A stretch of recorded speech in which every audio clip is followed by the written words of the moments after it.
Episode number 55.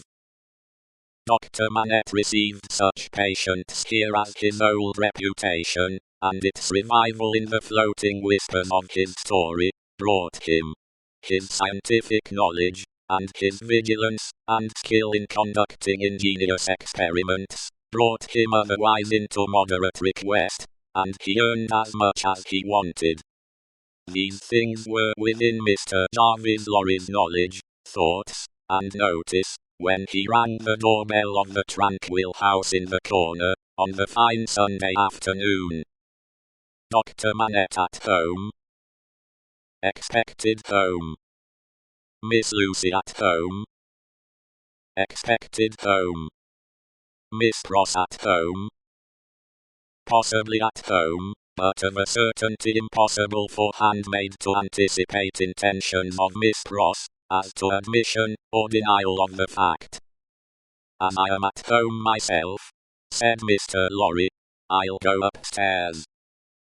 Although the doctor's daughter had known nothing of the country of her birth, she appeared to have innately derived from it that ability to make much of little means, which is one of its most useful, and most agreeable characteristics.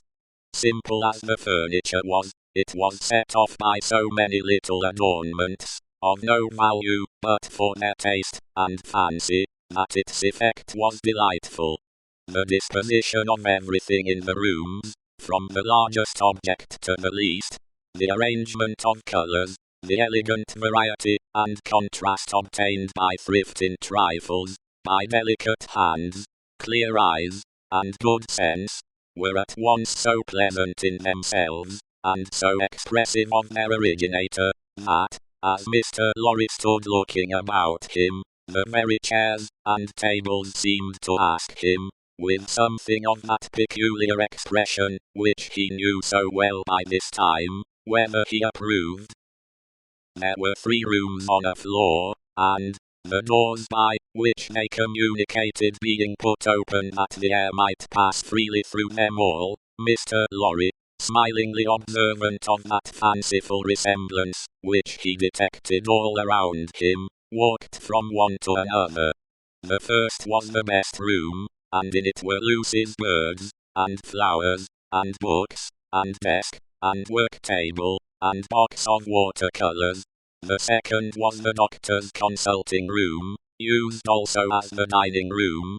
The third, changingly speckled by the rustle of the plane tree in the yard, was the doctor's bedroom, and there, in a corner, stood the disused shoemaker's bench, and tray of tools, much as it had stood on the 5th floor of the dismal house by the wine shop, in the suburb of Saint Antoine in Paris. I wonder, said Mr. Lorry, pausing in his looking about, that he keeps that reminder of his sufferings about him. And why wonder at that? Was the abrupt inquiry that made him start.